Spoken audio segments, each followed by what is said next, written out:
Good evening and welcome to a special episode of Mowing After Dark here on the College Football Mafia Network. Coming to you on a Wednesday, special middle week show. Nate is not back from vacation yet, but he'll be back tomorrow night and he will be doing a consigliere show where he will be talking all things legal, House versus NCAA, lawsuits, rev share, all that stuff with a bunch of lawyers. Tonight, myself and my friend Daniel Gygax, contributor here to the College Football Mafia Network, we are going to be doing some speculation on private equity and the Big Ten and what private equity might mean for the Big Ten. We're going to announce some factual information we have. The rest of it will be speculation. I have to tell people this because people will run with it and say that Moen said this is fact. No, Moen did not. This is all speculation, and we'll allow you to speculate as well. Give us your best guess in the comments section. We're going to highlight those, and we will talk everything about it. But first, how are you doing tonight, Daniel? Doing good. One daughter graduated last week from high school, and my other daughter graduates from Santa Barbara this Sunday. So it's the time of graduations. Absolutely. I'm a little worn out from building a chicken coop, but I am here. I want to say hello to the people who've got some early people that are filing in here. We're going to go ahead and say hello to them. The Big Lubbock was first. Big Lubbock usually is first. I thought you were first. I usually, when I set up Nate's shows, I make sure to put myself first. But okay, when I set up my own shows, I usually don't. Because technically I'm first because I'm starting the show. Yes, you are. Conundrum, how much does it cost to sit down at that poker table? Billions with a B, Conundrum. Billions with a B. A lot more than I have. Yes, sir. Skaven, yes, yes. Hello, gentlemen. Skaven, you haven't been saying go Big Red lately. I'm getting worried about you. You haven't lost faith in the Cornhuskers or Matt Rule yet, have you? FF18 Buffs, Fergie. Fergie was here early, but we'll be listening on replay. Colorado is all in, and just tell us what we have to do. Gotta have that Mountain Time Zone. Bob Swanger's here, Penn State Nittany Lion. He says, hello, everyone. Good to see you, Bob. Joseph Kurlagon Jr., Stanford, Florida State, Miami, and Notre Dame will be Big Ten members due to private equity, in my opinion. The Big Ten will have a coast-to-coast conference by 2030, and TV executives will be happy. They're already happy. They could be happier, though. Yeah, I mean, look at the check that the Big 12 is, Big 10 is getting. They're pretty happy. Jose wants to know, what are those Kalshi ads for? I couldn't tell you, Jose. All we deal with around here are Tarleton ads. Sorry. Almighty Finn's in the house. He's about to watch the Pacers game. Might have to watch your show later. Hit the like button. Yes, please. If you're joining us for the first time, consider becoming a subscriber. But if you're one of our regulars, you already know you got to hit that like button, share, talk to people, tell them about it. Tell them to get their ass in here. We're talking realignment. We're talking conference expansion. We're doing wild ass speculation. It will be fun. CFB Red Zone for you, Daniel. He says, congrats on both your daughters graduating. They're pretty smart kids. My daughter's graduating college, where they have the quarter system for the University of California's, did it with before the quarter ended. So she was done in March. 3 years and 2/3. And my other daughter, her whole goal was to get better grades than my older daughter. And she only had 1 B in high school. My youngest daughter, 4.36 GPA. So let's just say that these kids are way smarter than me. Yeah. I had a .436 BAC one time, but that's as close as I ever got. Steele Austin is here. Moen really excited to tweet out the breaking news in real time. Let her rip. There is not going to be any breaking news. Not happening. Speculation, speculation, speculation. BYU football. Shonsky says, hi, everyone. Good to see you, Shonsky. Hope you're doing well this evening. Everything Texas State. Howdy, Moen. Drink 'em up, cats. Hashtag Texas State. Will Texas State be number 8? Full member for the Pac-12? Maybe. I think they should be. I think it's the obvious choice. I think the Pac-12 might screw up again. It would be first time. Yeah. Ricky Tungate with the $5 super chat. Ricky Tungate, my Indiana Hoosier friend. He's out there in Hoosier country. I'm sure he's probably going to watch the Pacers game tonight. We will give him good luck and a cheer.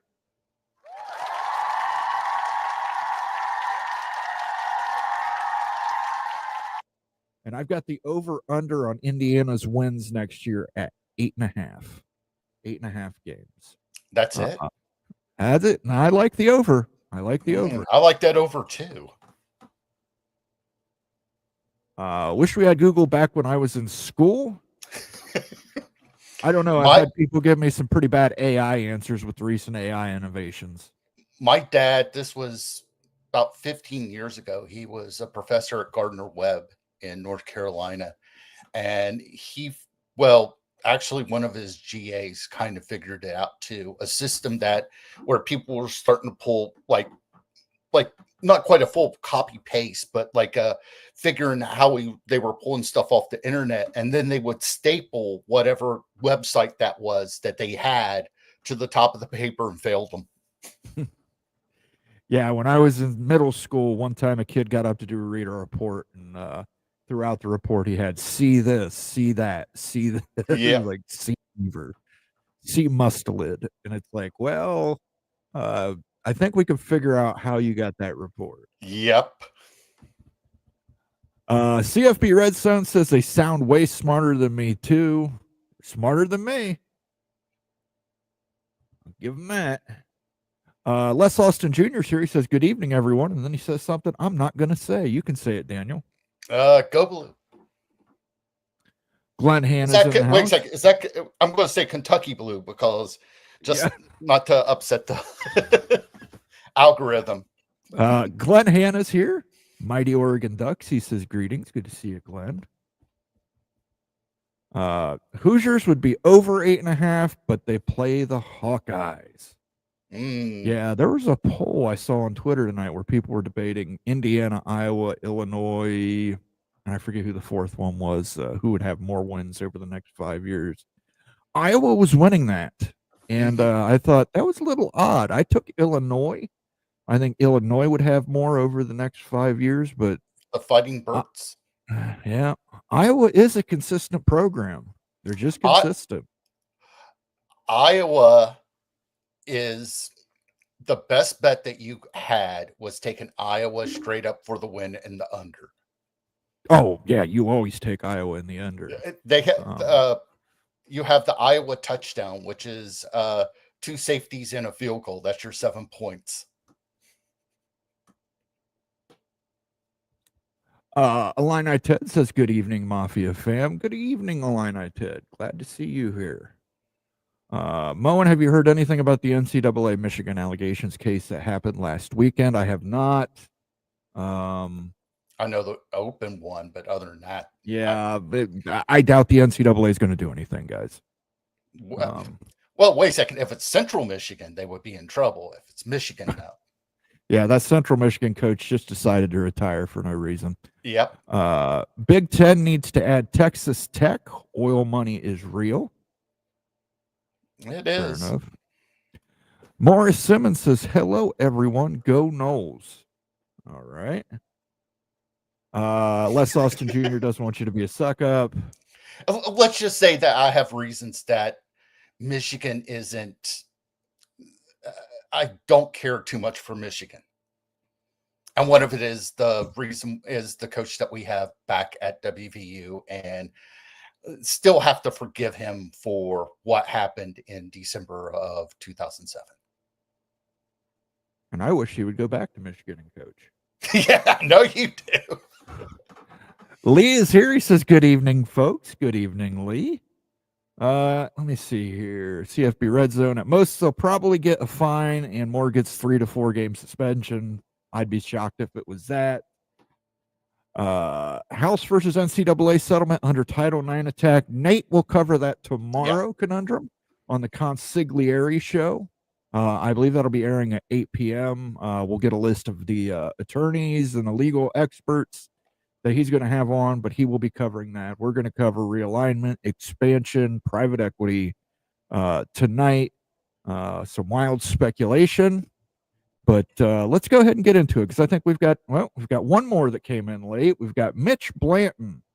Would love to see the Seminole Indian tribe of South Florida, who own Hard Rock Worldwide, fund any needs Florida State may need. These two are already very close and aligned with promoting both brands. Well, we're going to have to go through NIL Go, but Hard Rock is a legitimate business. I'm sure that they could find some way for Florida State football players to promote the Hard Rock brand. OPD Don is here. So what you're telling me is that the NCAA is so mad at Michigan that they made the Central Michigan coach retire. Got it. Yeah, it's easy. You retire.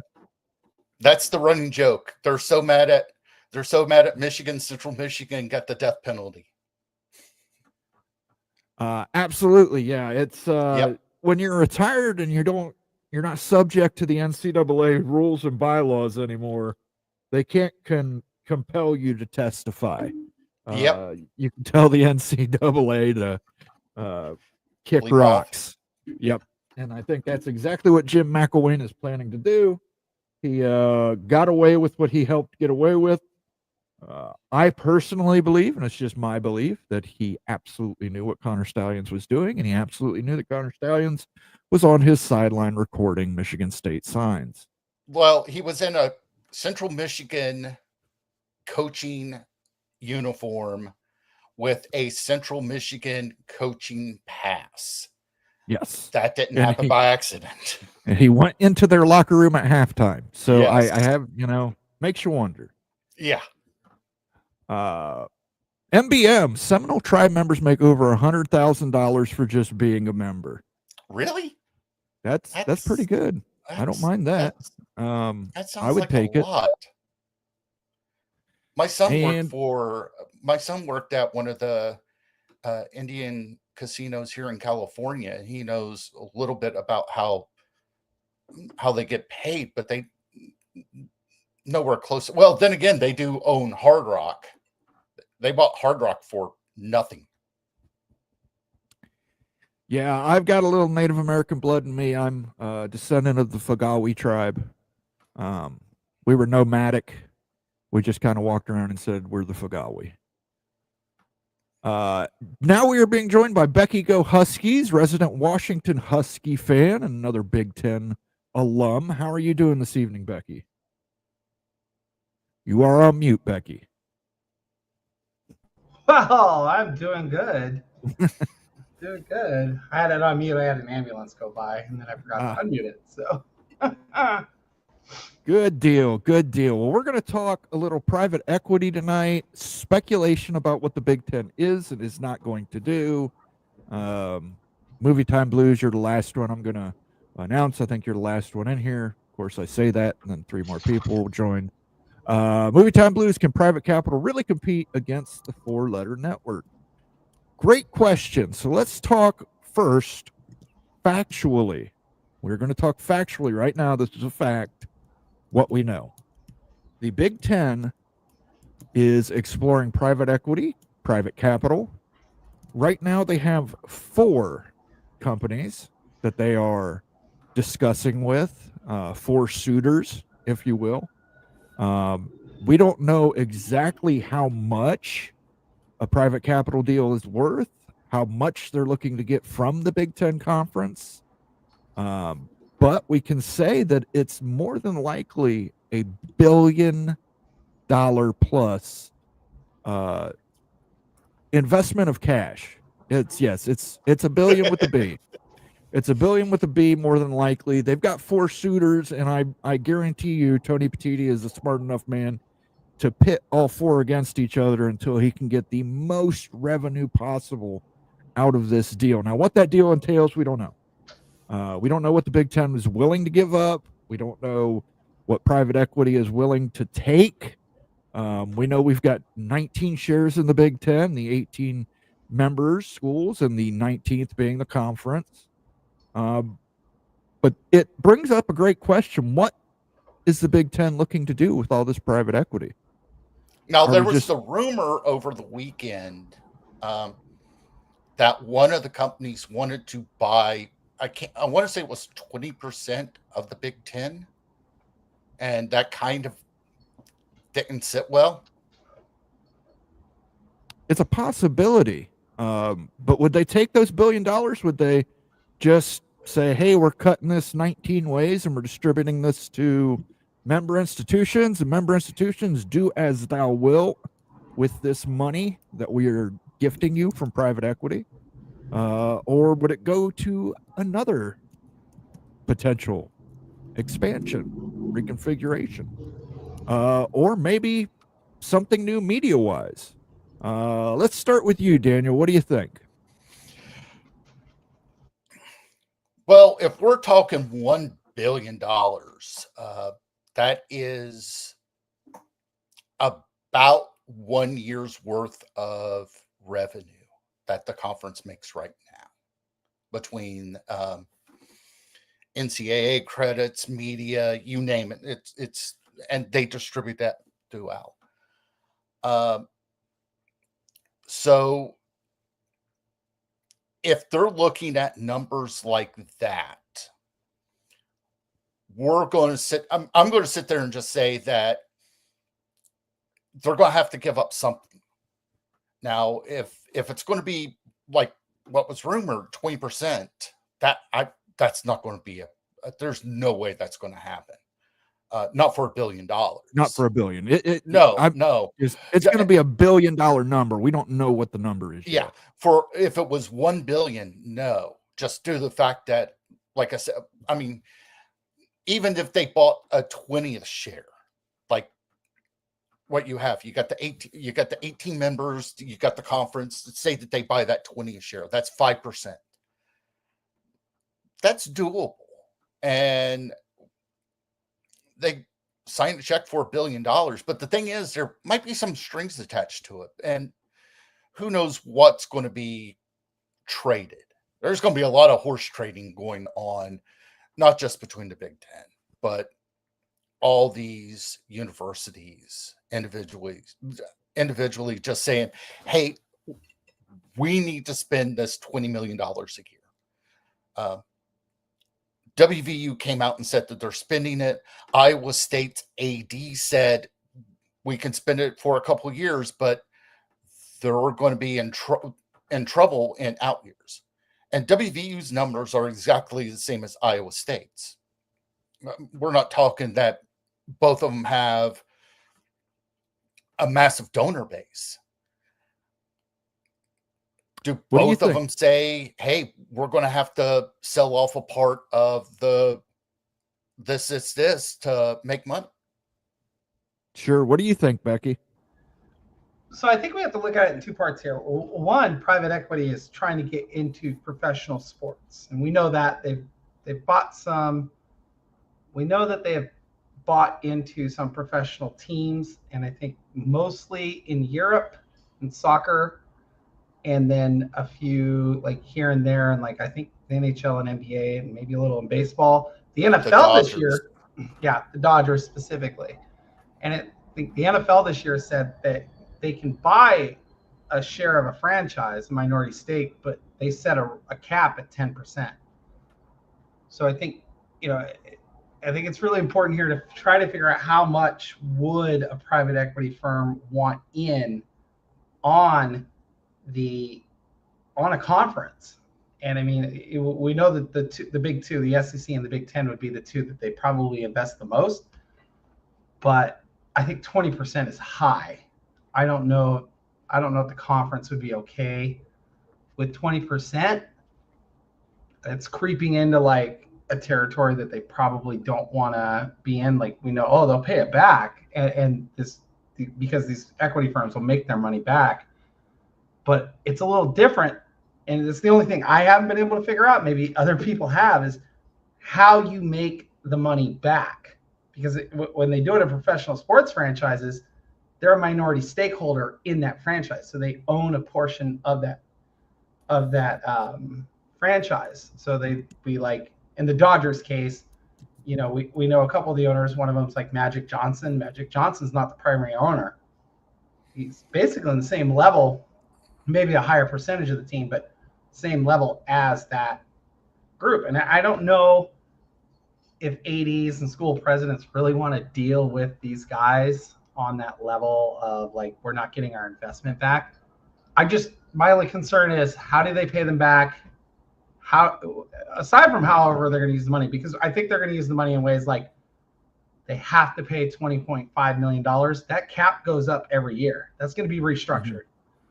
So they're going to use that money toward that, most likely, like to offset that essentially, because I don't believe they can use it for that, but they'll use it to offset their budgets with that. But, how much, like you said, Mo, and it's going to be a dollar amount in the billions with a B. Question is, what is 10% of the conference worth? Mm-hmm. They're not paying $1 billion a year to the conference. That's not what they're paying. But how much is the conference willing to sell out of their future media contract? Because that's what they're basically buying, a percentage of that media deal. It's the only thing I can think of, is that's the only asset that the conference truly has. Absolutely. Yeah. And you got to look towards future too. They've got to look towards the future. They got to say, hey, this is their media deal in 2029. It expires. What do we think in the future they could get, which could be substantially more? We know how these media deals keep going north and north and north, especially for sports. Sports remain the constant, it seems, in television programming as far as making money. Awesome, epic, cool, strong Nathan Man, $2 super chat. Pitt still sucks. I got you there. Let's go Mountaineers. Daniel's Nathan, you got to shorten that. No, that's Nathan Malone. He's my best friend's son. You got to shorten that. He's the National Guard guy that we talked about before. Well, let's do a winner for him. Winner. Because we don't like Pitt. I don't like Pitt either. And I don't like Pitt. West Virginia is okay in my book. I like West Virginia. I've been to Morgantown. Nathan also follows up and says, I think SEC is a dying conference. No. Here's the thing with the SEC. SEC, even though they're second, they're a close second. And as long as ESPN wants to cut big checks, let's say that they acquiesce and say, okay, we'll play this 9th game, but it will cost you blank. They'll probably be within a margin of error of what the Big Ten makes. The Big Lubbock says maybe the Big Ten wants to buy the ACC. I don't think they want to buy the entire ACC. No, I think buying the entire ACC wouldn't. What's Wake Forest worth? Yeah. Plus, it would take a lot more than that. Yeah. Big Ten Super League with a circus tent from Conundrum. Maybe. And then Shonsky follows up and says, private equity wants a Super League. That's interesting. We're going to talk about that, Shonsky. Go Black 45. Where's the extra money coming from to get the revenue share? You can only get so much from raising ticket prices. So PE is the best friend you never knew you needed. Yes and no, because I did a short on this, that if universities, especially public universities, if they want short-term money, bonds are cheap. They could do municipal bonds. They could issue them through the state. They could say, hey, our bond rate is blank. Right now it's like 4%. If you bring in a PE, total PE, to get a good chunk of money, it's a lot more than 4.5%. Absolutely. Tony Lawson says, good to see you, Becky. It's been a while since Becky's been on a live stream. It has, and Illini Ted asked me if I was getting private equity with Honda for a scooter endorsement. No, I'm working with an Italian group, Piaggio group. Vespa. I want to go all out. She wants to get one of them nice little Vespas to Vespa. run from Washington State fans. There you go. Conundrum says 32 team big Super League, North, South, East, and West. That is interesting you brought that up, Conundrum, because now we'll get into even more heavier speculation. I put something together this afternoon. I thought about this, and here is what a 32 team Big Ten would look like. Covering all those states. What if private equity wasn't looking to spend $1, $2, $3, $4 billion? What if private equity was looking to spend $15 to $20 billion to create their own Super League? We know Smash Capital. We know, I believe CSC was the other one, are looking to make their own Super League, combining all the 4 conferences. What if the Big Ten just went out of their way and said, we'll just create our own Super League? Why not? We can have a West Division with Washington, Oregon, Stanford, Cal, USC, UCLA, Arizona State, and Utah. We can have a Plains Division with the Colorado Buffaloes, Kansas Jayhawks, Nebraska, Iowa, Illinois, Minnesota, Wisconsin, and then we're going to have to decide between Texas Tech or TCU. Central, Michigan, Michigan State, Indiana, Purdue, Northwestern, Ohio State, Penn State, Rutgers. Finally, an Atlantic Division comprised of Maryland, Virginia, North Carolina, Duke, Clemson, Georgia Tech, Florida State, and the University of Miami. David Floyd, you can't see Texas Tech on that list because it's cut off by the banner. That is reminding people that this is speculation, because you have to constantly remind people this is speculation. This is completely speculative. So are you sure? Because I have it under good authority that John Hopkins is forming a football team. Don't even start, Becky. Don't even start. I don't want to read the Twitter posts. I don't want to read the Twitter posts or the message board geniuses or anything like that. No, the message board genius was funny though. That was hitting right at Michigan funny. There. Yeah, but take a look at the coverage on this map. Is this not a national conference? It is. It is. Let's see. There's a few on there I'm wondering on. And a lot of it has to do with that chunk of the Southeast that is not taken up by this. Would they want to go through and retaliate and grab what is remaining of value? Well, I mean, if they want New Mexico or New Mexico State, well, they could pick up a WVU. They could still pick up they could pick up an Oklahoma State. Oklahoma State would be a good ad for them. There's some Louisville. Good programs in there. Yeah. You've got a Louisville. You still got a NC State. You still have. You can get Virginia Tech. Virginia Tech. Yeah, you can get Virginia Tech on there because Virginia Tech is. Virginia Tech is the better of the athletic programs that you have in the Commonwealth. UVA is like the flagship, but even then, Virginia Tech's research is outrageous. The only thing that hurts them is no medical school. Yeah. There's options for the SEC to expand, assuming this goes down. We're not saying it's going to go down, just speculation. If a private equity firm, which we know have been wanting to do a Super League, were able to get into the Big Ten's ear and say, hey, take another 16 or so schools and get yourself up to 32 and cover the conference. And look at this. We can get into Dallas, Fort Worth. We can get in that market. We can get in the Phoenix market. We can get San Francisco, Colorado, Salt Lake City, Kansas City. How expensive is buying out 14 universities? And that's the thing. It might be on those universities to pay their own buyout. They might have to make a deal with their boosters, do some bonds, or anything like that. But I mean, it's what, $100 million to leave the Big 12. Is that what it is? No.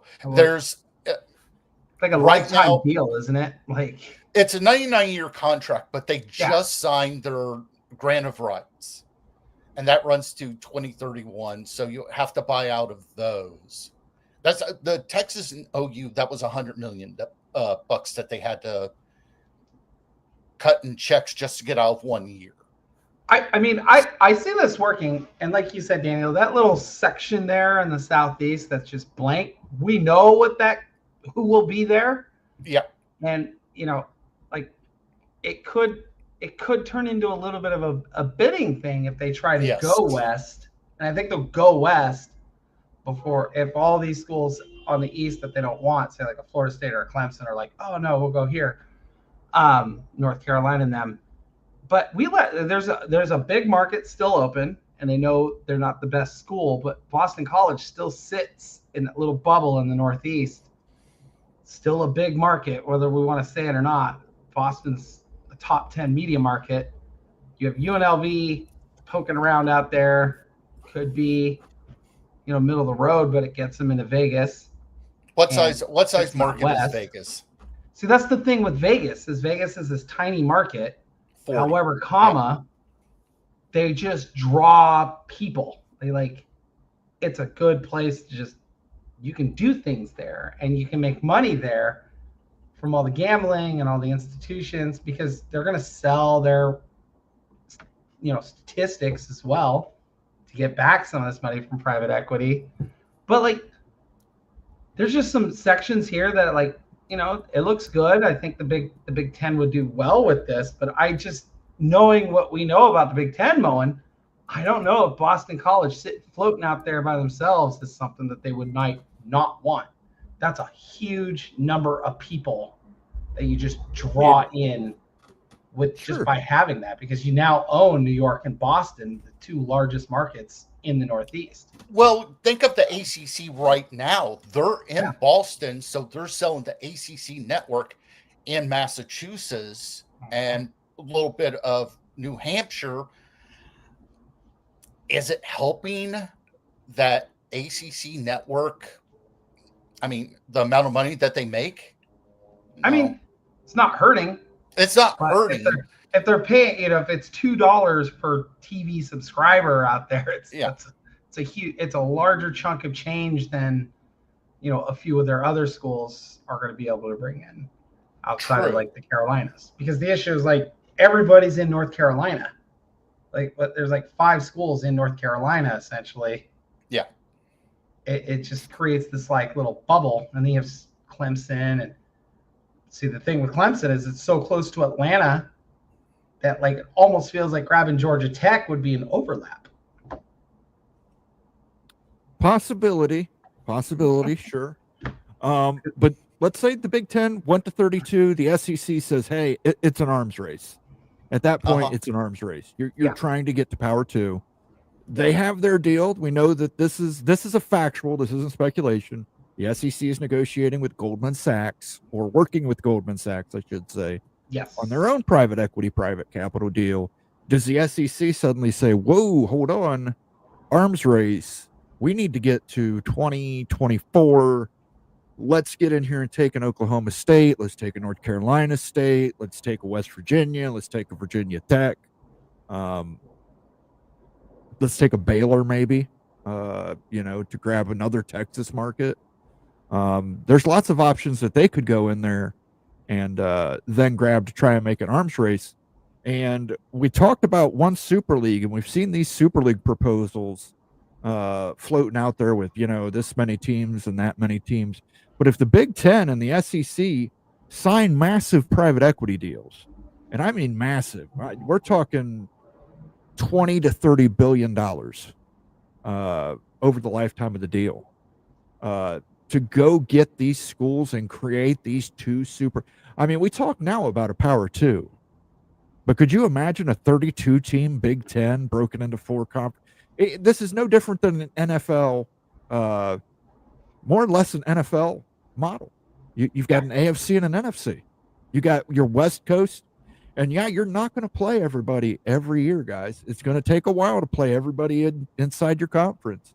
You're going to have to play everybody in your division. That's 7 conference games. Georgia's never played 8 years. It takes 8 years to play every single team. Yeah, it would take a while. Once in the NFL or whatever it is. Yeah, that's why I'm like, I just think private equity would want the largest markets they could get. That's why I'm like, Boston. We can say everything we want. Having a footprint in Boston with Boston College would probably make these groups, salivate. So somebody's going to go after Boston College. Here's your stat if this of the was day. a thing. Yeah. Georgia has never played at College Station. Texas A&M. A&M. Yeah. They've been there for what, 12 years? Yeah, and they've never played in College Station. But, Shonsky brings up a great point. When we've seen these Super League proposals, they're about getting back to regional football. This gets you back to regional football. Look at this West Coast division. This is the Pac-12. This is the most Pac-12 division that there is.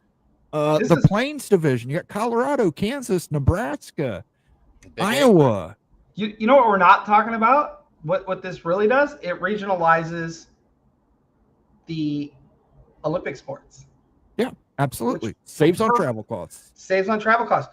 There's your travel costs. They go right down the drain when you all of a sudden, you're out there in the West Coast. You don't have to go. Maybe you might play 1 or 2 games in the Eastern Standard Time Zone if you're like a women's soccer team or a men's soccer team, and then vice versa. You don't have to play. Your baseball team doesn't have to travel to Seattle if you're Miami, but maybe once every 8-9 years. It works out. It saves on that money, and I like that idea because that's where we here in Seattle, Heather Tarr, the coach at Washington, the head softball coach, has said that she thinks that it's going to end up being regionalized. She said that a year ago. So it makes perfect sense to me on that side of things. And then football, football's football. You have to look at the NFL, study what they do, and then learn and go from there. Football's easy because you're only putting your football team on a plane maybe in this model 2-3 times a year. Well, you can that's the almost thing. bus trip everything. Well, except for out in the West, Seattle, you're going to be everything. You're going to be putting the football teams on the airplanes. They fly when they're the Washington Huskies fly to Pullman. Well, that's a haul.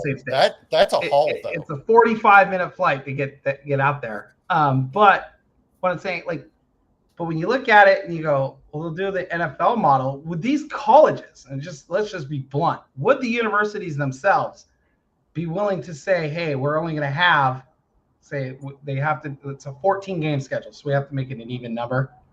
14-game schedule. Would you be willing to only have 7 home games? And then you have to have 7 road games. You're going to have to play 7 and 7. It has to be that NFL kind of. It's going to have to be an NFL kind of model. Here's the thing. thing. Otherwise, it's not going to work. You also have your non-conference stuff. Yes. Like Georgia Tech and Georgia have to play each other. Yeah. I know. Washington and Washington State have to play each other. Oregon State. So, they have to be buying out contracts right and left. Yeah. Iowa State. That I don't know if that is official, but I believe it is. The legislature. I'll say has that the legislature will have a lot to say on that. Florida State, Florida, I know is protected. Well, you know how you get to 14 games is you give a collective bargaining agreement to the players. Yeah. And then you have a collective bargaining agreement within the Big Ten Conference that runs for the Big Ten Conference that makes certain guarantees to players. We could do 10 conference games, 2 out of conference games, and then we could have a playoff at the end for the champions. The West Coast champion plays the Plains champion, the Central plays the Atlantic, and then whoever wins that game plays in the ultimate Big Ten championship game. Then we figure out the college football playoff between the Big Ten and the SEC. We could do half and half as far as teams go there, depending on how big you want to make that progress. Well, with this, can the SEC get to 32 teams? I don't think they can get to 32. I think they can get to 24, though. I think they can get to 24. This would be wild to figure out. Let's do some math here. You got WVU, you got Louisville, Oklahoma State. That gets you 19. That gets you 19. Ooh. Get Baylor. Take Baylor. Baylor is 20. 20. That's why I said Boston College gets you to 21. Well, and whoever from TCU or Texas Tech. Yeah. Yeah, whoever's left over from there. There's 22. Yeah, there's 22. Kansas State. K-State. 23. You could take Iowa State. Yeah, the Hawkeyes. Yeah. There's 24.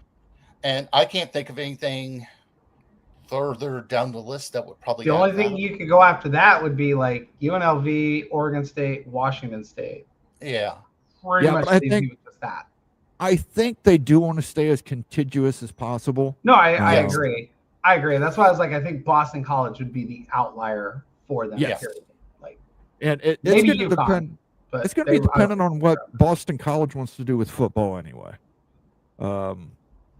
It's really, who knows what Boston College is planning to do with football. They've brought in Bill O'Brien. They've brought in some transfers, but it seems Boston College has never really bought into football. But they've had those miracles. They've had the Doug Flutys of the world. Those random seasons, yeah. They've had those random seasons where they're world beaters. Ryan, I cannot remember. Matt Ryan. They had pretty good teams there. Doug Flutie overrated. Well, come on, Doug Flutie. Doug Flutie 0-4 against WVU. That's true. Overrated. But Doug Flutie beat number 1 Miami with the Hail Mary. That is still one of the greatest plays in college football. It is. He had one great play. Yeah. He won the Heisman on that play. So yeah, he did. He won the Heisman on that play. Okay, guys, we're going to cut off the X feed. If you were watching us on Twitter/X, you will have to jump over to our YouTube channel now as we continue this discussion, this speculation. We're going to get to some comments next. We'll put this up here, but I want to get everybody's feedback on it, see what everybody thinks. This is speculation. So we're going to go and see. Go save changes. Ooh, beautiful. All right, let's get to some comments here because I know everybody is out here wanting to talk about this, wanting to talk about our speculation. Conundrum called it first, 32-team big Super League, North, South, East, West. I want West Plains, Central Atlantic. The other thing I really like about this is you keep a lot of rivalries alive. Atlantic, Maryland, old ACC team, Virginia, North Carolina, Duke, Clemson, Georgia Tech, Florida State, Miami. These are all ACC teams. Atlantic, you keep the Atlantic, you keep the heart. I don't want to offend anybody. You keep the heart of the ACC with this. You do. You do. With the West Coast, you keep the heart of the original Pac-12. I mean, you're throwing Utah in there too, but it's still, you're keeping so many of those Pac-12 teams. I mean, we have 8 of the original Pac-10. I mean, just missing the other 2. And then you've got Central Division. You keep Michigan, Michigan State, Indiana, Purdue, Northwestern, Ohio State, Penn State. The only real outlier there is Rutgers. The Plains Division is a little more mixed. You've got Colorado, Kansas, Nebraska, former Big 8 teams, former Big 12 teams. You're throwing Iowa, Illinois, Minnesota, Wisconsin in there, but you're also going to throw in a Texas Tech or a TCU in there. So it's a little bit of a mishmash. But for 3 of your 4 divisions in this model, you keep rivalries and you keep regionality. So definitely something to take into consideration. Maybe they buy into the Big Ten network, whatever Fox doesn't own. With 32 teams, you could probably create an even bigger Big Ten network. You might need several Big Ten networks. Because you'd have to have the old Pac-12 network model. People don't know every state had its own network. Wild. They had a Bay Area, a Los Angeles, and Arizona, Washington and Oregon, and then a mountain, which was Colorado and Utah, which was hilarious.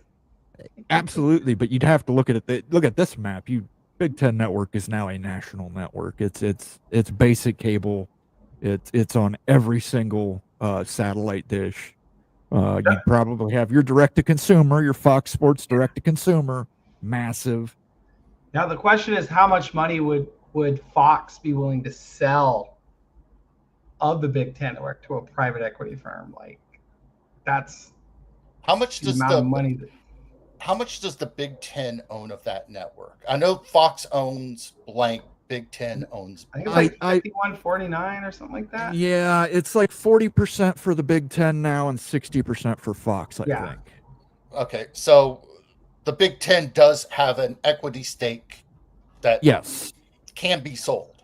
Yes. I believe it was 50-50 to start out, and then there was a certain time frame where the Big Ten had to give up another 10%. Someone asked Bob Thompson this earlier today. I asked him months ago, or like a year ago, and he DM'd me saying, "I can't talk about it." I was like, "Yeah." He said, "I've signed an NDA a couple of times too. I understand." Yeah, no, he said someone asked him if say USF invested in the Big Ten network, could they sell it off to FSU, Miami in 2036 or 2040? And he said Fox or the school selling any portion of the Big Ten network is not happening. In addition, there are likely right of first refusal options for current partners. So they'd have to buy the first refusal options probably from these folks too. And Bob's right. And you can learn so much more from Bob from what he doesn't tell you or what he won't tell you than what he does. But no, it's fair. It's never say never in this business, because somebody walks in with money talks, and somebody walks in with the shareholders and says, here's $30 billion. Those shareholders will notice. Rod Nix is saying in the chat, it's Fox 61, Big 39. That sounds about right. That sounds right. Mitch Blanton, good to see you, Mitch. If you're new here, consider giving us a subscription, give us a like, share us. Tell us with your family, friends. We're speculating tonight, just having fun, talking realignment, speculating.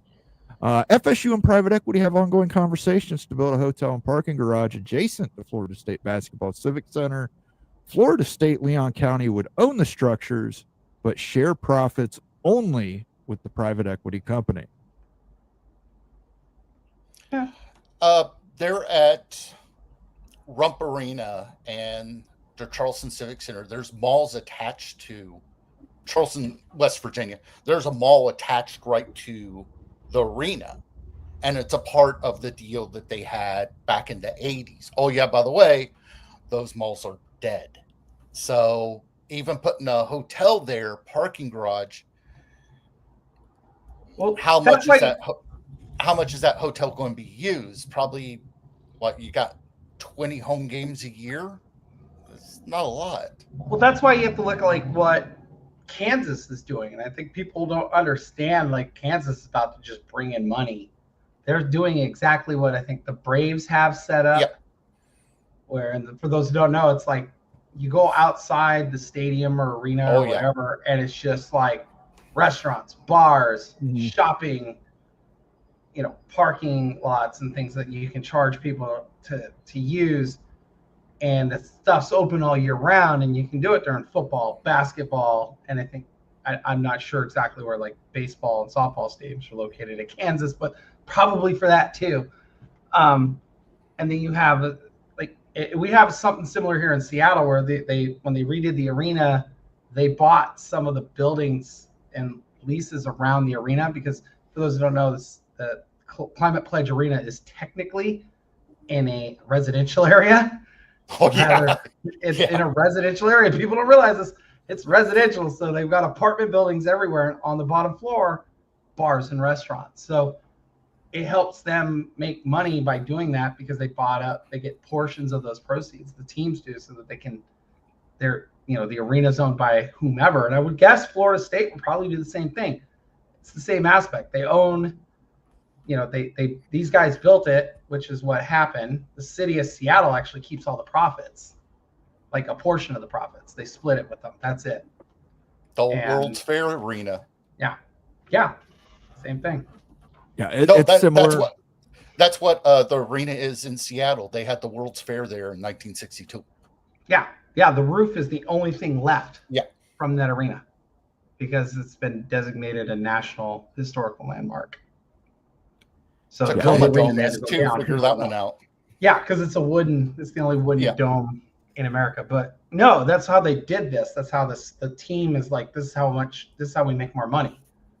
And they're just copying what like all these other pro teams are doing. And, I think it's amazing that these schools are looking at that going, we have the space to do this. So people don't know the University of Washington, if you go a mile, not even a mile from the stadiums, it's called the University of Washington, the U District, and it's where the bookstore and stuff is. But you can go to the Apple store, you can go to the grocery store, you can go to Best Buy. It's like a mall, and the university makes all the money from it. Not only that, the city loves it, because the city it just increases your tax base. Tax base goes up, retail tax, income tax for all the workers that go there. You create jobs. It's the same way in Cleveland, same way in Columbus, arena districts where, it costs you $9 to get a beer. And, I mean, the Mariners bought a brewery right across the street from the stadium, remodeled it, and now they have their own beer at that brewery. How bad's the beer? As bad as the team? Well, the team's trash right now, but the beer is actually pretty good. Oh, cool. And the players own a portion of the brewery, which is kind of neat. So, it's called the Hatback, if anybody comes to Seattle.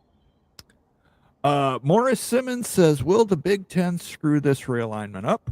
No. Again, this is speculation, Morris. This isn't, there's no factual basis for this.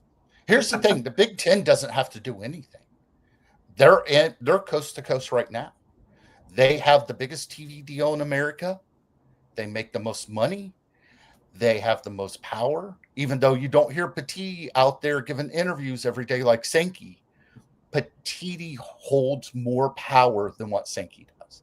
Just due to the fact that he's got more leverage with 18 teams, and they get so much money.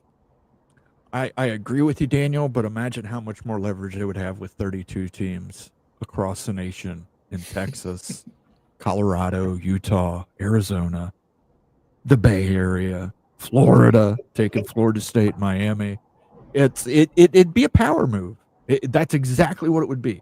It would be private equity and the Big Ten coming together and saying, we are going to form our own NFL. That is what we are going to do. Could you imagine, people say Sankey doesn't sweat. Sankey would lose his ever-loving mind. Oh, yeah. Like, he just blocked me off from the rest of Florida. I'm now blocked off from a chunk of Texas, blocked off from North Carolina. The Feinbaum callers will be absolutely You took the other half of Atlanta with Clemson and Georgia Tech. There's nothing left. The market's now saturated for anything. He'd have to go grab Houston to just have a bigger chunk of the Houston market, and they're not. They're already in Houston with A&M. Exactly. It just cuts them off from everything.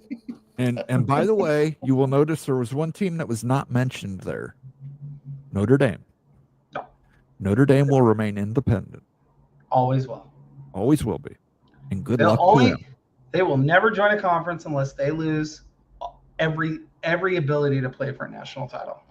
And the No. SEC is always going to give them Sankey has the a hard ability on to for stay them. That's the way independent. I describe it. Yeah. I don't think it's access. I think it's the money. If they cut the money off and they say, "Oh, we're paying all the other people that are not in an autonomous conference," I think it's like 1.5 million. Notre Dame will be lighting phones up in Chicago. Yeah, But if as Notre long as Dame, they're getting paid, they're in. Notre Dame got a deal like the G6 got, well, G5, because the Pac-12, the two schools in the Pac-12, Oregon State and Washington State, got a better deal than the rest, Yeah, as they should. But yeah, Notre Dame won't do anything unless they get treated like a G5 school. exactly.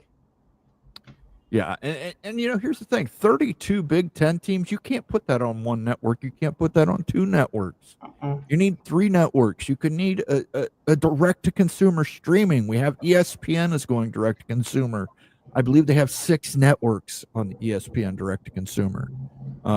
Could you imagine a Fox Sports direct-to-consumer, a CBS Sports direct-to-consumer, an NBC, kind of a conglomeration of the 3 broadcast giants that are not ABC, doing their own direct-to-consumer with sports and saying, hey, we've got NBA. NBC's got NBA. It's on our direct-to-consumer. Fox has this 32-team behemoth Big Ten on direct-to-consumer along with CBS and NBC. I mean, Yeah. There's revenue streams we haven't thought of yet. Yeah. Now you have everything. You have football, basketball, baseball. You have 3 of the 4 major sports on your streaming platform.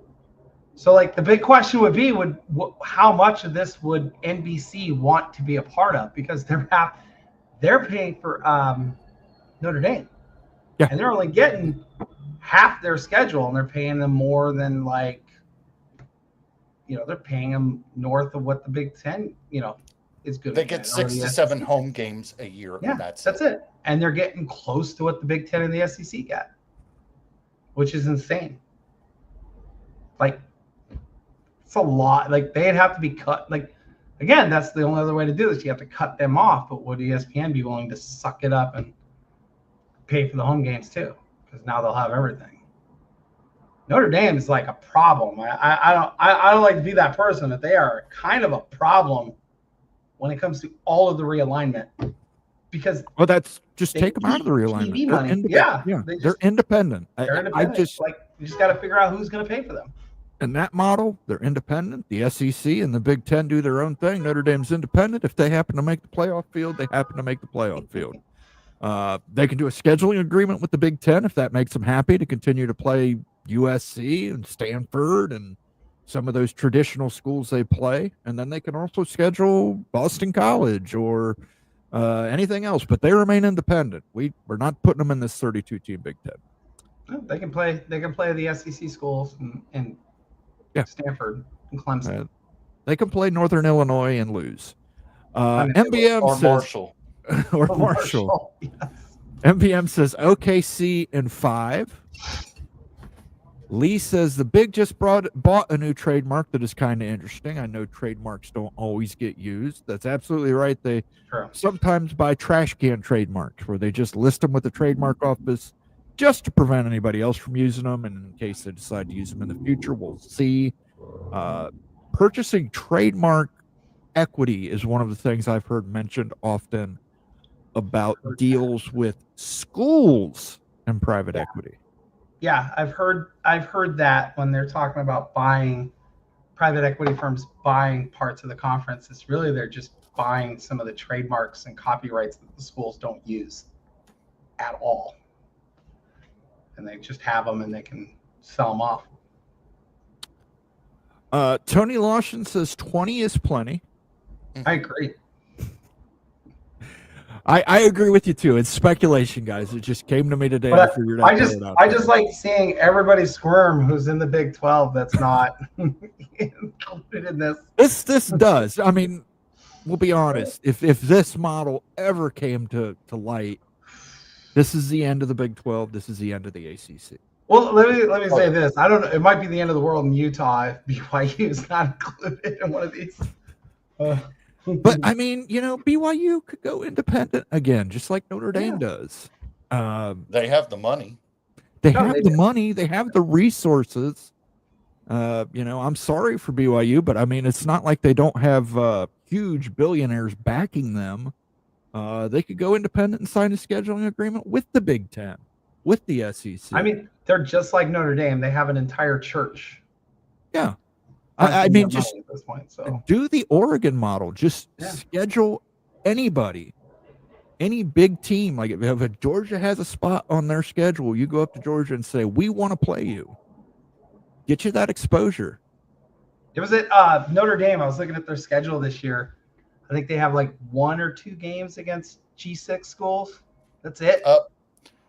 Navy, and I can't remember the other one off the top of my head. Just the 2. Yeah. And it's like smart on their part. If they go undefeated, nobody can complain about their schedule this year. Like, they've got a rough schedule. It's brutal. I thought Wisconsin's was bad. That one, I saw it today, and I was like, oh, my God. Well, all I know is they haven't beat Ohio State since 1936. Tempest says, now I would love to see this. Tempest likes the 32-team model. I like the model. I like the idea of it. I'm just like, I think if private equity got involved, they would just merge a chunk of the SEC and a chunk of the Big Ten and just grab some stragglers from the Big 12 and ACC and be like, God. I think that would be a tough ask. That'd be hugely tough. I understand, yes. For total money. No. Yeah. Total money, I completely get it. You're right. If you cut down to a 24 team conference, which is the best of the Big Ten, best of the SEC, that would be the moneymaker. That would be the most money. It's a tough ask because you're going to have a lot of teams that are power teams now have to be on the bottom. Not everybody can be on the top of a conference. So everybody says the Big Ten's top heavy. Ohio State, Michigan, Penn State, There isn't a single conference that's not top heavy. Right. There are even the Big 12 is a little top heavy. Yeah. But now imagine you combine all those top heavy teams into one conference. You can't have 16 top heavy teams. Somebody's going to be the loser in that. Yeah. I mean, like, you think about it, how quick would SEC fans lose their mind if they're like in Alabama or Georgia and they're sitting there and they're going, we are, it's a 14-team schedule, and they're like, we are sitting at 4-10.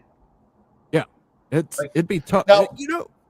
It's just, I want you to say, let me say this real quick, Daniel. Yeah. This would be tough for Big Ten and SEC because you would be cutting off people who you've been, for the Big Ten in particular. Big Ten's 100+ year conference.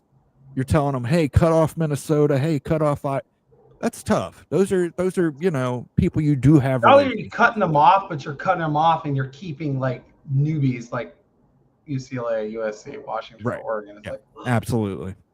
All right, Daniel, go ahead. Okay. I got a question on money. I know that Michigan, Ohio State, schools like that, USC, they're going to want a larger chunk. I don't think you're going to be even money across all 32 teams. Do you have it set up to where this is tier 1, this is tier 2, this is tier 3, this is tier 4 for money on all that? Or it's going to be everybody start, hopefully, it's going to have to come down to something like that. Sure. Maybe, but you look at the NFL. NFL pays out equal to each team. Yeah, I was going to say, like, what is it? If you're a team in Los Angeles, you're getting paid the exact same amount as the team in Jacksonville, the smallest market. Yeah. No, that's not the smallest market.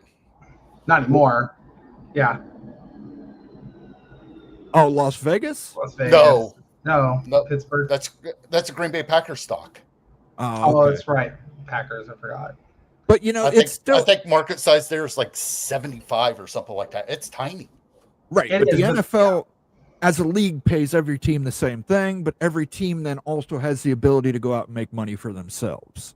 Yes. Merch, you know, all that other ancillary stuff. I think with a large conference, you could do the same thing. You could say, hey, here's the base, everybody's getting the base. Whatever else you can get, go get. And we can be honest, like as well, like, you know, USC, UCLA, just everybody thought it was a private equity deal. It ended up just being their ticket deal. But like Washington and USC are using the same group, Learfield, for their marketing and their ticketing and stuff like that. Like all those deals that's usually where everybody separates themselves anyway. Like if you're Ohio State, Texas are the top two athletic departments in terms of revenue. Well, what are they doing aside from playing the most sports? Yeah, like it's the little deals and the little like sponsorship dollars that they get for, you know, aside from naming rights, but whatever you're charging inside the stadium. Like you could sell a wall inside of a stadium, and that's the difference between your stadium and like, say, you know, the brand new one at Northwestern, which has no wall. So you're just kind of like, just put it on the thing. So. WVU with they have Learfield for their partner, and that Allstate commercial where they had the Stu Virginia, that was done through Learfield. Somebody told me about a year ago how much that was, but we're talking a decent amount of money going to the WVU athletic department from that. Yeah. Yeah, Washington just signed a brand new deal, as did USC. Like Washington, people like they already used Learfield, but they didn't renew it. They signed a new deal. They got more money. It's just those little things. Like you have a 100,000 seat stadium like Penn State, Ohio State, Michigan. You're going to make more money than a Washington or UCLA or even an Oregon as you get, you know, those are the differences. And it's, you know, fair or unfair. That ends up being it's the same thing in the NFL because you have Seattle, which has a 70,000 seat stadium, and you have, I think it was the Cowboys, they have a 100,000 seat stadium. So yeah, that's the difference, you know, when they start looking at profit margins, aside from, you know, merchandise and stuff like that. Right. And you're only going to be limited by your creativity. Yeah. Exactly. Rock and I talked about this on Sunday, cryptocurrency, meme coins, any way you can make money. I'm waiting on that. I'm waiting on that first athlete that goes, I want my deal in crypto. Yeah. Berkeley Stadium, their field had big FTX logos on it, and they had a big FTX sign going into Memorial Stadium in Berkeley, and FTX was absolutely fell apart midway through the season, and they still owed the university somewhere around $6 million just for that season alone. And wasn't it? I think it was the Miami Heat had signed up. Oh yeah, like the naming rights of their arena was with some crypto company. Oh no! In like a month or something like that. LA. It's called Crypto.com Arena. The arena there where the Lakers. Where the Lakers play. Yeah, they went from Staples Lakers and to Kings. Currently. Yes. Yeah. I almost said Clippers, but Clippers moved. Clippers have that brand new gorgeous building. If you guys have not been to LA and you haven't been inside that new arena that the Clippers play in Inglewood, go. Just go. That thing is fun. Play basketball on their court. Literally. Cool. All right, guys, we're going to do about another 20 minutes here. If you want a comment that absolutely has to be read, it'll have to be a super chat. I've got too many members' comments highlighted to, for the rest of the game. So if you want it read, it'll have to be a super chat. Want to remind everybody that you're watching. This is speculation. Give us a like. Give us a subscribe if you're not a subscriber. And if you're watching us on demand, go ahead and leave a comment and say, this is wrong. How dare you? Please tell us we're wrong. Yes, please tell us we're wrong. I'm sure there's plenty of people in chat. I've got this that are going to tell us we're wrong. Oh, we'll see it. We'll see it tomorrow on a tweet. Oh yeah, I'm sure we'll get that tweet. Tempest says Texas Tech over TCU. I can see that. Yeah. I can see that. It's tough. TCU is in Dallas, Fort Worth. But Texas Tech haven't we heard Texas Tech owns that market after like Oklahoma and Texas? Like, yeah, that's the tough thing. You see out there like Texas Tech is going to pay $55 million in salary this year between rev share and NIL, and it's hard to say.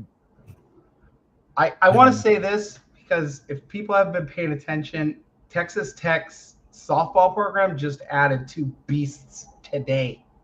2 more star players today. So that 55 is just cranking upward what they're paying these kids. Like they paid that pitcher about 1.1? She got over $1 million. Yeah. They talked her out of leaving Stanford, which I'll be honest with you, staying at Stanford, you know this, Daniel, being out in the Bay Area. Yeah. You get connections to great paying jobs when you leave Stanford. When you're an athlete, those guys don't make less than like $200K a year after leaving Stanford. So you have like, even if you're just a regular kid, you have a hookup. Yeah, and you're not paying the tuition. It's going to be scholarship under insert name of underwriting person. That's wrote off people. And the scholarships at Stanford are named after the athletic scholarships are named after the people who pay for them. So we could literally have the Moen family athletic scholarship at Stanford. There you go. No, we can't because Moen doesn't have that kind of money. Stormy Cyclone says, no good, Moen. Cyclones versus Hawks. So we'll keep the Cy-Hawk trophy alive. Don't worry. Yeah. I think by law we have to. Yeah. Iowa State can be in the SEC. Tempest says ISU always over IU. You know, speaking of Iowa State, they've got another. I saw their plans for their arena district down there in Iowa State and Ames, and it was really cool looking walkways and everything else. For Ames, that's insane. Yeah, it was really nice. Yeah, you know. So we'll see how it turns out. Go Black 45 says this is the only way TCU and Texas Tech would even come close to the Big Ten. Yep. Yeah, there's some teams on this list that will not meet the AAU standard, guys, but Texas Tech, TCU, Florida State, Clemson, but otherwise, you've got a pretty solid academic conference there. Pretty solid. Yeah. MBM says the Big Ten would lure A&M away. I don't know. I think that might be too hard with contracts, and I think they may not want the bad blood with the SEC. Also, I know why people say that because there's that whole thought that they left the Big 12 because they hate Texas, but they just got offered a buttload of money to go to the SEC. Yeah.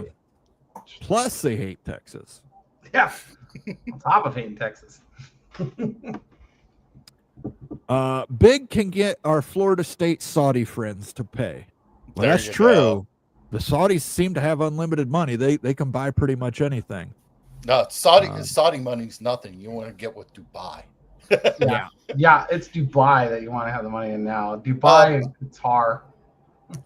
There's an Air Force base like right between Abu Dhabi and Dubai, and I've been deployed there a couple of times, and the running joke is that you'll be in Abu Dhabi or Dubai, and you have the Israelis, the Iranians, and whoever else from Europe. They're all laundering their money in Dubai. Yeah, they got money. Could you imagine a Big Ten college football game live from Dubai? You know, we laugh about it, but Ohio State versus Michigan live from Dubai. No, do you remember? It was like a few years ago before the World Cup when it was going to be in Qatar. They had talked about building some giant floating thing to sit over the top of the field.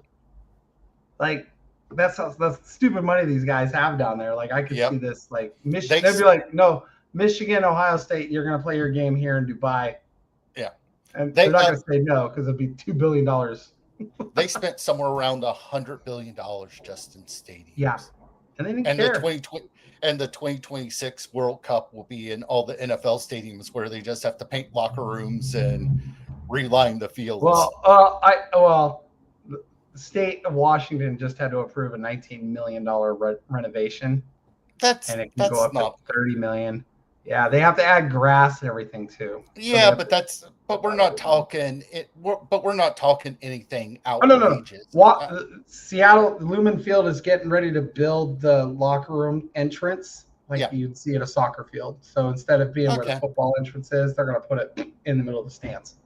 Yeah, but people are losing their seats. But long term, I mean, long term, yeah. Yeah, I mean, the Seahawks are going to be there. All that stuff that they built in Qatar, what does it mean now? Yeah. Nothing.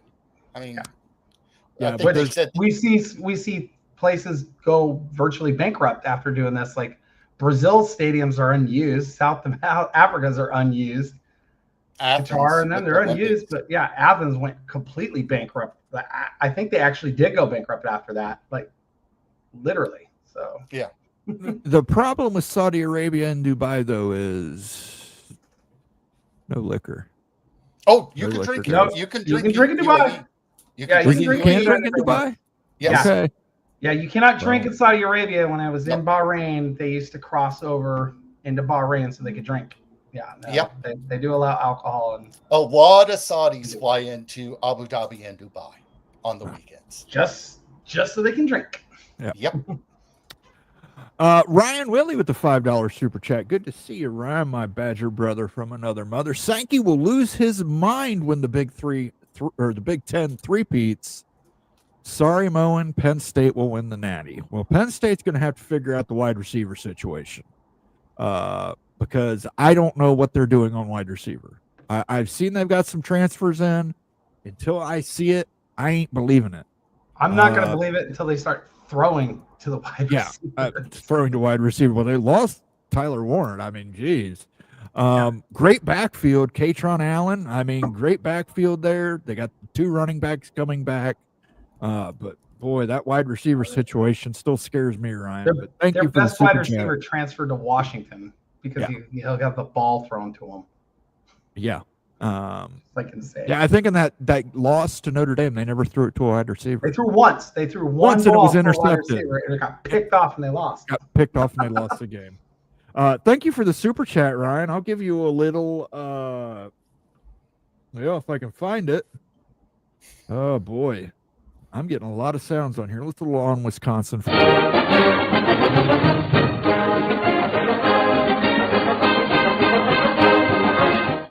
Thank you for your continued generosity, my friend. It is much appreciated. Let's see. Justin R. says Vegas is the 40th ranked TV market. So there we go. I know that all too well. Yeah, that's what we were trying to figure out. Like, what they're in the top 50. Do they count for anything? Like, no. Like, that's the issue. They got the Raiders there, but I mean, yeah, but the NFL, maybe but the NFL, I don't know. Yeah, but the NFL money is different than like hockey money where you're dealing with local. I have friends who live in Vegas and they've gone to a couple Raiders games, and I mean they're not Raiders fans. They just go. They're Broncos fans, but when they go, it is never a Raiders fan. Like, it's the other team's fans that dominate the stadium. I guess it was really bad when Pittsburgh was there. Oh yeah, last year before, whatever it was. Yeah. It was just Pittsburgh. That was 23. Yeah, it was just Pittsburgh fans. Hey, it's the Raiders. Wait 15 years, they'll move to a new city. Well, yeah. MBM says 24 teams is too big, in my opinion. It would take 3 years to play every team. You're absolutely right. It would take several years to play every team, but you would play regionally. You would save travel costs. You'd get more. We'd get back to more traditional regional matchups. It's all about the money, positive. Guys. It's all about the money. Like, if I don't have to spend the extra $3 or $4 million a year for my like non-revenue sports, I'll take this. I'll take the extra 6 teams. Like, this is all about making sure that your non-revenue sports aren't eating from your revenue. So. With Florida State, Clemson, UNC, and Virginia in the SEC, that's money and TV ratings to the moon. Look at the SEC as a whole. Will be way better than Big. Well, again, that's if Florida State, Clemson, UNC, and Virginia end up in the SEC. I'm like, do people watch Virginia football? No. I lived in Virginia, and Virginia Tech was the bigger school. Yes, It it is. is. That's is. why I don't understand that. Yeah, VPI is huge. It's just I don't get it. UVA, yeah, UVA is closer to DC, but Yeah, but Charlottesville. VPI, yeah, VPI. And if you've ever been to Blacksburg, it is out No, in I've the been to middle of Blacksburg. nowhere. Yeah, it is. I've been to of nowhere. one game in Blacksburg. I'll tell this real quick. I went to one game in Blacksburg, and it was Miami at Virginia Tech, and Vic did not play. So I was quite mad when Vic didn't play, but they still won or lost. I mean, they got beat, but it was still a close game. I hear everybody. Virginia That was Tech back in fans 01. hammer me. Virginia Yeah. Tech fans hammer me constantly. University of Virginia has the prestige. I'm Does. sorry, it's the glamorous university in Virginia. Thomas Jefferson. Everybody gets a hard on for the history, the prestige of the University of Virginia, and they have a lot of politicians. I mean, a lot of politicians. And Virginia could buy every school in the SEC with their endowment and probably have money left over. Yeah. That endowment's huge. Oh, except for Vandy. Except for Vandy. Vandy's the only Yeah. one they couldn't buy because Vandy's rich. Yeah. Stormy Cyclone. Jefferson set them up for success. Stormy Cyclone with the $5 super chat. He would like all three of our CFP champs. You can't pick your own team. I'll start with you, Daniel. Who do you think wins the championship this year?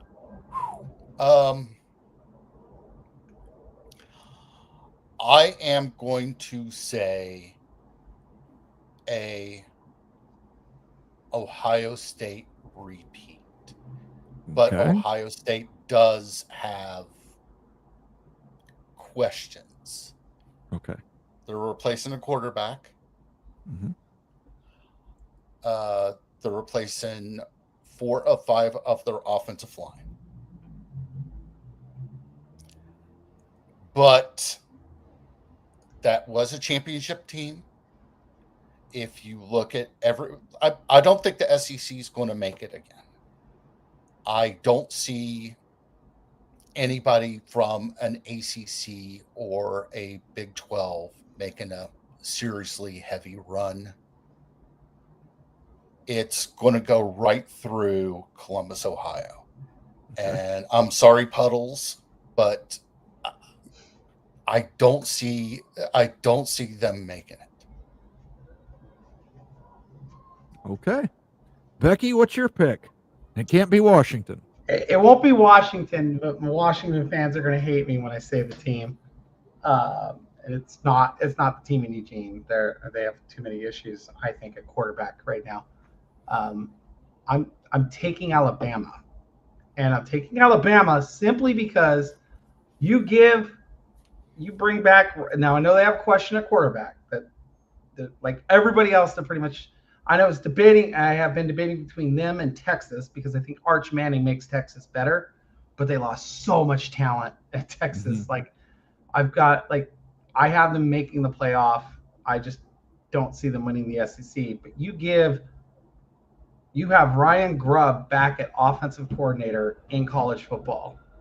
He now has 5-star talent at wide receiver, 4-star, 5-star talent at quarterback, 5-star talent at running back, 5-star talent on offensive line. Look what he did with 3-star guys at Washington. This dude they are going to be absolutely hard to stop on offense. Just absolutely brutal. And I think he learned a few things from coaching in the NFL last year that are gonna come out to play. So it's the only reason why I'm taking him. And I want to say Penn State. I think Penn State's the only team that can stop them, but I just have way too many questions for Penn State at wide receiver. Penn State's cursed. You know who also picked them? Oh, Greg? Yeah. Oh. Penn State's cursed. I mean, I had Texas winning it all last year, and I got close. I got real close. Yeah. Now you got a Jack Sawyer strip sack away. Yeah. Yeah. I am going to take the Clemson Tigers. I think they underachieved last year, and they made the playoffs. Yeah. I think Cade Klubnik, another season. I think it's a more seasoned team. I think Dabo Swinney, he has the experience. He knows how to coach these kids. He knows how to get the best out of them. They play in the ACC, which I think is the easiest conference this year. I think the only other standouts in the ACC are probably going to be Miami. Sorry, Florida State fans, but Carson Beck, I think, does enough for Miami offensively. Question with Miami is going to be defense, and I still don't think they're going to get there yet. So I'm taking Clemson out of the ACC. I think they won it all this year. Thank you for the super chat, Stormy Cyclone. I will play you a sounder from Joe Namath. I couldn't care less about the team struggling. Now we got a super chat from our friend Ryan Willie. He says, "Show me the money." Well, isn't that an Arizona team that did that? No. There you go, Ryan. You're seeing the money. Let me see if I've got bring my money. Tell them to bring me my money.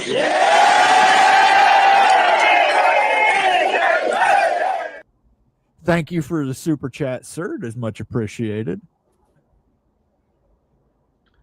Let's see here. Let me try and find. You know what's killing me though? You brought up Clemson, and yeah. I don't get. I guess maybe it's just me, but I'm not understanding why everybody's so high on Clemson. I'm not. I think they underachieved last year. I really do. With the talent on that team, they underachieved. Oh, yeah, but they made it to the playoffs. They didn't do fantastic in the playoffs, but I mean, they made it to the playoffs. I think another year under their belt, Dabo Swinney, I think they're seasoned. Is the best way I could put it. I think they're a seasoned team this year. I think Dabo Swinney, I think he's a very competent coach. He's very good at motivating teams to get up. He's got good assistants. I think they can do it. I think Clemson football has not adapted to the times. They are still. He did get some transfers, but he did finally get some transfers in. But he went 2 years with not taking a transfer in. And there were only 3 other schools that didn't take a transfer in, and that's because they're not allowed to. That's Army, Navy. Well, here's a good question. Do you guys have a dark horse? I have a dark horse. Ooh. Oh, yeah, I do. Tennessee. Ooh.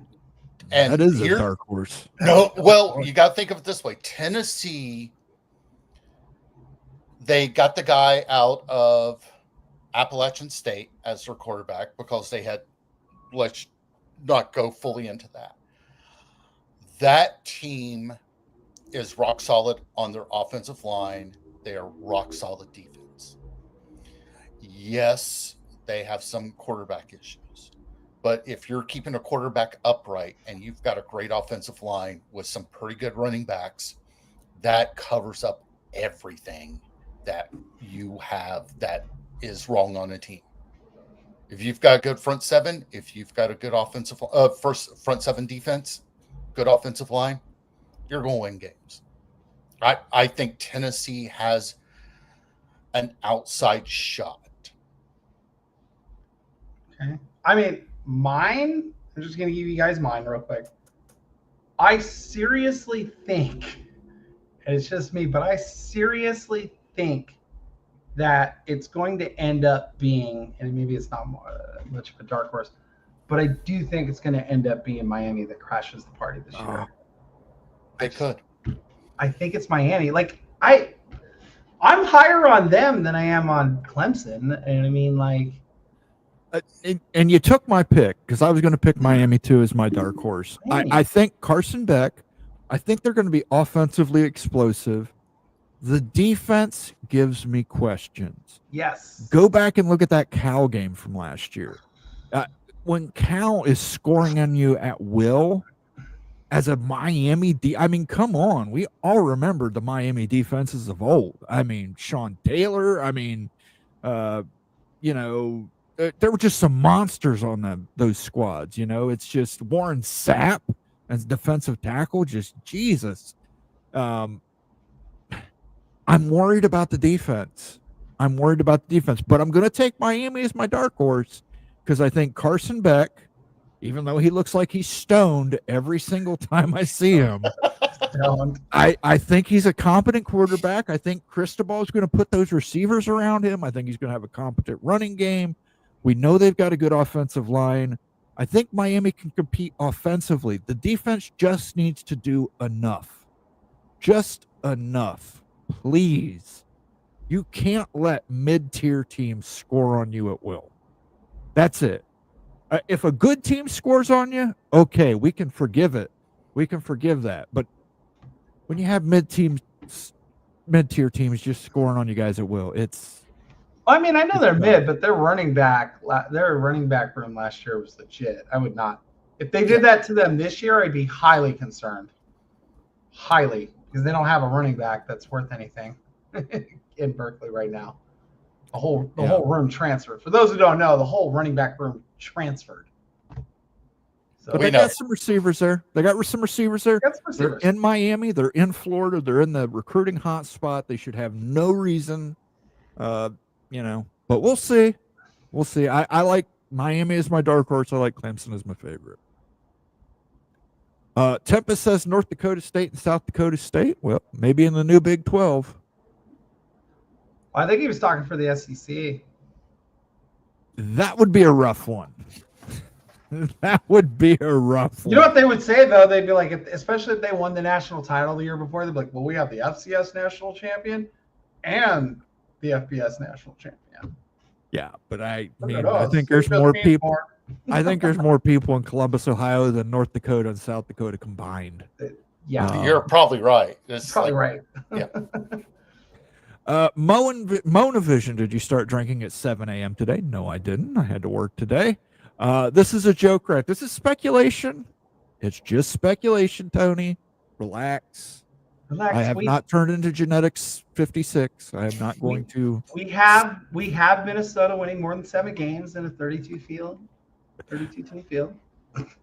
I started drinking at 3 o'clock, and it was beer first, so chill out. Flutie Flakes, you don't get your own cereal being overrated. Absolutely, I've got a box of Flutie Flakes from when he played for Buffalo. I don't know. I'm too young to remember him in college, obviously, but like I remember him in the NFL, and he's, I don't know. I thought he was a better quarterback than Breeze at that point. Well, yeah, I remember him in Buffalo. So, yeah. Almighty Finn says, please don't keep Florida State and ACC. Let's us go. I already did that, so you're good to go. Stormy Cyclone says, no Notre Dame. Moen's showing no love. Nope. I'm just saying we're going to maintain tradition. They are going to be independent. No, if it's maintaining tradition, then that works out well, because there's your next non-conference game if you're Stanford or maybe USC, and then patch things up. And Clemson has a 15-year deal with them, so. Tempest says I saw a PWHL game, but it reminded me of SPHL or FPHL team. How many hockey teams are there? Yeah. I mean, I love the PWHL. That's fun. I went to the game when they held it here in Seattle, and a lot of people don't know we sold that thing out in less than an hour. When they put those tickets on sale, so like 18,000 people in that arena. Like they were screaming, and neither team was Seattle. It was awesome. All I know is the Lady Buckeyes got screwed in the finals of the NCAA tournament this year. Oh, those Badgers. Stormy Cyclone says must be the reason behind Sci-Town. Jose says Cal are divas who believe they are the Longhorns of the West. You're absolutely right. No. That's not real. No. If you said USC, yes, then we would have a conversation. Berkeley doesn't care. Berkeley knows who they are. Yes. They are who they think they are. Yes. They're self-aware. Yes. Yeah. The thing with Cal is Cal needs to figure out who's in charge. Is it Ron Rivera or is it Justin Wilcox? It is Ron Rivera. Yeah, and it's sad because Justin Wilcox has recruited his ass off for Cal. He has done so well for that team, and he gets such disrespect. He does, There's- because he's but- botched his offensive coordinator hire every single time. He's on his he's been there less than 10 years. I think he's on his 7th or 8th offensive coordinator. He just can't get it right. They've got other issues there They at do. Berkeley for football. I mean, I could Their sit there and do defense a has whole show. always been there. Their Good, yeah, offense because- is like because he's a DC by heart. Yeah. So Where would Notre Dame put their other sports? I guess who cares? You're absolutely right, No, Stormy don't. Cyclone. As they said be in in- Boogie Nights. That's Big that's Ten. your problem, not my problem. yeah, they'd be in the Big Ten. They would. Horizon League. Horizon. Their hockey is Pac-12. in the Big Ten. Put them in the new Pac-12. Yeah. There you go. It would also be the end of the SEC. The top brands of the SEC would be pushing to defect from the SEC to be part of the new big Super League. Maybe if you go to 48, good. But I think the SEC would bounce back. I don't think the SEC would bounce out of there. Becky, you have to go, but before you go, I will let you go ahead and promote. Tell everybody where they can find you. You can find me on Twitter X at Becky Go Huskies. I'm usually in there, and you might get lately it's just been smart ass remarks about my beloved Mariners and how crap we are. At least you got a team. Hey, long suffering here, and the only I would rather have the A's situation, because at least No. you don't want to be in this. Losers of 11 out of 12. We just went from first place to third place. You can find me there. Just kind of hang out, say hi. I'm not snarky. I usually don't try to talk trash unless I get annoyed, and then I might just be trolling you. So, but yeah, say hi. Follow me. All right. You can also catch Becky on the Big Ten Mafia show. We start that when the season starts. We've got a video coming out. I just haven't had time to edit it yet, but that'll have our way too early Big Ten picks. So you will definitely want to tune in, Big Ten fans. 18 Becky- teams to discuss. There's a lot of teams. Yes. 18 teams. Becky, thank you for joining us. I want to I appreciate you taking the time this evening to join myself and Daniel. Help us in the speculation chat.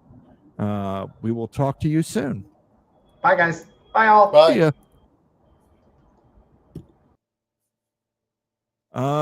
Let's see here. Let's get some quick comments in here if we can. Quick, if you got to have something you got to have read now, it's got to be a super chat, guys. I am running through. We are almost done. I don't see it. Minnesota, Purdue, etc., getting cut out lawsuits. Yeah, I think that there is brotherhood. I don't know what you want to say.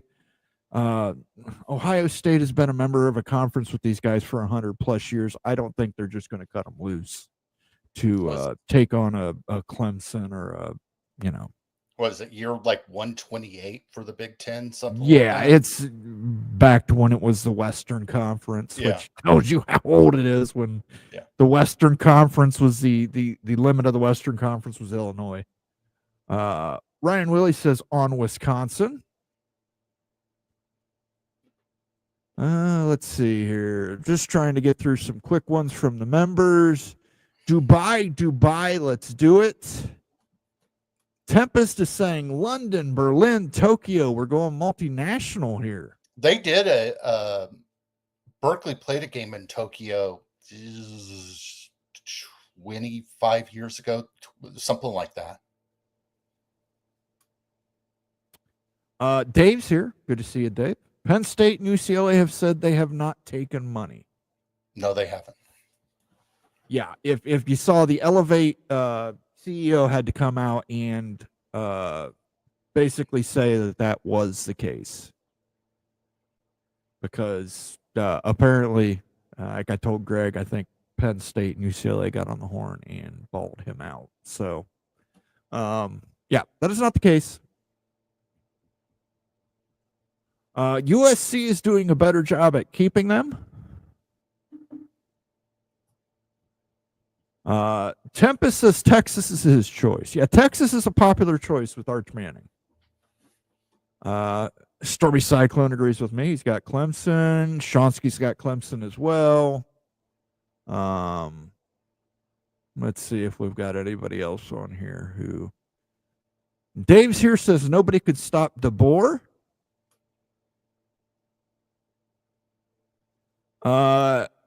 Opie Didon says he will be placing future bets on LSU. That's Brian Kelly says he's got the best roster since he got there. Let's see if they can do anything. He hasn't done as much as everybody thought he was going to do there at LSU. They fired Coach O. Everybody loved Coach O.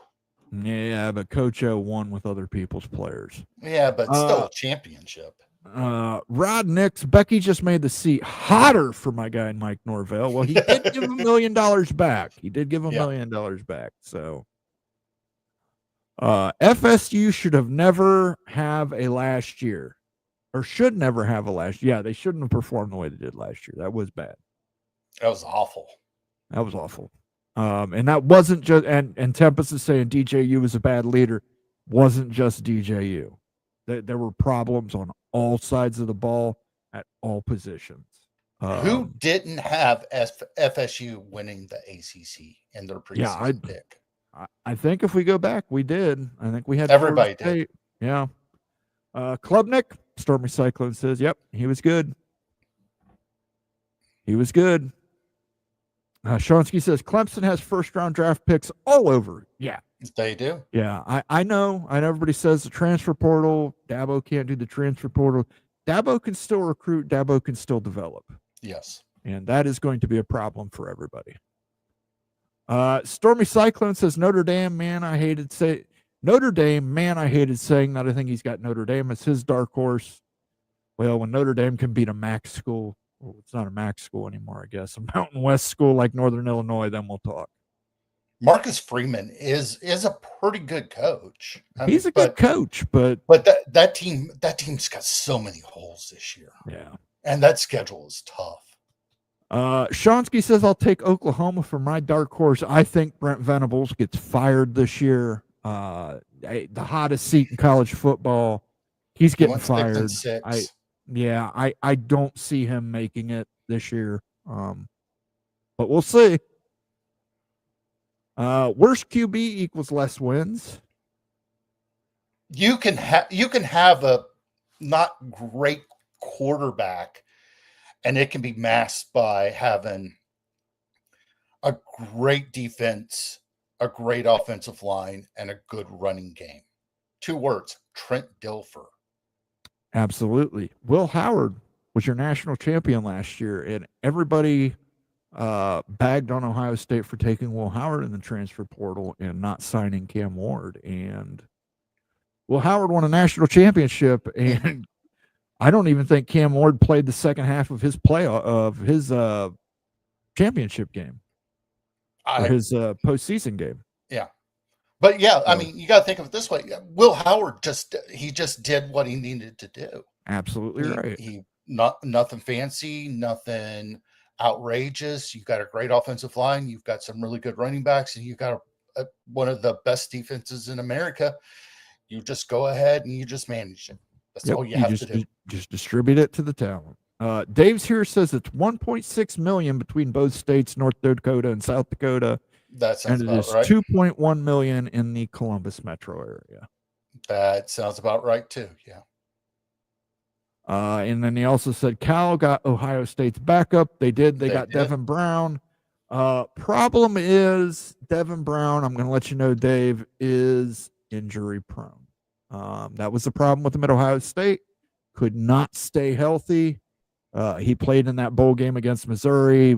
Within, I think, the first series, he was injured. And they had to go to Lincoln Kineholtz, who was like our third string, who had never taken a snap. So Tempa says Notre Dame couldn't win the Sun Belt. Well, I think they probably could win the Sun Belt. Yeah. But they might have to play in the Sun Belt with all their teams. Yeah, they may with all their sports. Any street that has moped access, I assume that was for Becky Go Huskies. Tempest says Notre Dame couldn't win the FCS. Listen, guys, I hate Notre Dame as much as anybody, but they would win the FCS pretty handily. Dave's here says, goodest chance as any ND wins it all. They're going to win games, but I don't see them going in. Well, say they're 8-4. You look at that schedule. That schedule is pretty rough. It's a rough schedule, but look, they've got Boise State. The only two G6 teams, Navy, Boise State, and Boise State was in the playoffs last year. Yeah. So, but you got to look at it this way too. The number 8 seed in the playoffs won the championship last year. So if you can just get to the playoffs and get stuff worked out, you got a chance. And it also depends on how you've got to run. That's who you true. get lined up against. So Trent Dilfer was our NFL quarterback, and then we got rid of him, and he won a championship. He won a championship with Marvin Lewis's defense. Yep. Mafia drank, Mafia whiskey bottle, Georgia Tech, it time.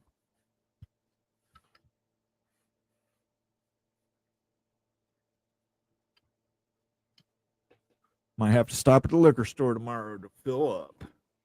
Thank you for that comment, though, Stormy Cyclone. I appreciated the drink. Tempest says, same as all QBs that come to Tampa. Got Baker Mayfield. I think Mayfield got screwed by Cleveland. Mayfield is one of those guys that I think he's good, not great. If he's on a team that has some decent players around him, he can win games. I mean, heck, he won in Cleveland. Yeah, he won a playoff game for Cleveland, and they immediately traded him and took Deshaun Watson. How'd that work out? Listen, I'm a Bengals fan, so I loved it. Steve Moser, Kansas Jayhawk. Peyton Manning was zipping the ball in his 20s, but won his Super Bowl after he had noodle arm and wasn't very good any longer. He had a good arm his first Super Bowl. Yeah, I was about to say the Indy Super Bowl, he was zipping that ball around. The Denver Super Bowl, he didn't. They had a good first defense. play from scrimmage in that Denver Super Bowl was a safety. Right, and the first play from scrimmage in that Chicago Super Bowl with Indianapolis and Chicago was Devin Hester returning a kick for a touchdown. Yeah, and that was the same year Ohio State played Florida in the national championship game and scored a kick for had a kick return for a touchdown first play in the game. And I said immediately, well, Chicago just lost this because I saw how it turned out for Ohio State, and it turned out pretty much the same way for Chicago. Tempest says Navy has to beat Army. Go Air Force. Never mind, he won one Super Bowl in his prime, and the second one was his noodle arm Super Bowl. Yes. In my opinion, Mayfield is doing great with Tampa. He is. He's doing a really good job there. Stormy Cyclone says, don't forget about Johnny Football and other busts. Oh, the list of busts that you could go through for Cleveland, we would be here for another hour, guys. It is a factory of sadness. Yes, it is. And they had their 1 year they won a playoff game, and they acted like they were the shit constantly. And traded away the quarterback that won it. Yeah, and they traded away their quarterback, and Cincinnati made a Super Bowl. Probably should have won it, if not for the NFL interfering to make sure the LA won one. Tempest is in their own building, right? Yeah. Tempest is going to have the last comment of the night. He says Johnny Football couldn't even win the AAF. That didn't even last the entire season before it went bankrupt. Yeah, he didn't even make the UFL. Come on. They're looking for star power, and he couldn't make the UFL. All right, Daniel, it's time for our last call. What do you want to say? Speculation. We don't want to see this up on Twitter or anywhere else saying that Moen said that the Big Ten's going to have 32 teams. Please don't. Now, message board genius where Moen is saying bad things about Michigan. we can handle that. Well, thank you, Daniel, for just ensuring that people are going to run out there and say that on Twitter. I appreciate that. I want to thank everybody for tuning in tonight. Just give you a programming reminder. Nate will be back tomorrow, and he will have a new consigliere show where he's going to be talking all kinds of legal stuff with legal eagles from all over the place about Title IX, House versus NCAA, Rev Share, the clearinghouse, and everything else that's legal and boring, and he will talk to them about it. So if you have those questions, please tune in tomorrow at 8 p.m. Eastern to join Nate for that. I want to give a shout out to Ricky Tungate, awesome, epic, cool, strong Nathan man, Ryan Willie, Stormy Cyclone for your super chats tonight. It is much appreciated. If you have not done so yet, please leave us a like. If you're a new viewer, go ahead and give us a subscribe. Those help us out tremendously in the YouTube algorithm. Also, if you're watching us on demand, go ahead and leave us a comment. If you're listening to us on podcast, when you get a moment, give us a like and leave us a comment. As is tradition now, I will leave you with a new Tarleton cigarette ad from the 1950s. Every glamorous woman knows the best way to complete her irresistible Hollywood look: Tarleton cigarettes. Stars and starlets alike adore the exceptionally smooth flavor of Tarleton cigarettes, the choice of the world's most glamorous smokers. I thank everybody for joining us once again. I will see you again on Friday for the Big Freaking Friday show with myself, Nate, and Ute. Until then, everybody, peace out. Stay safe. Catch you later.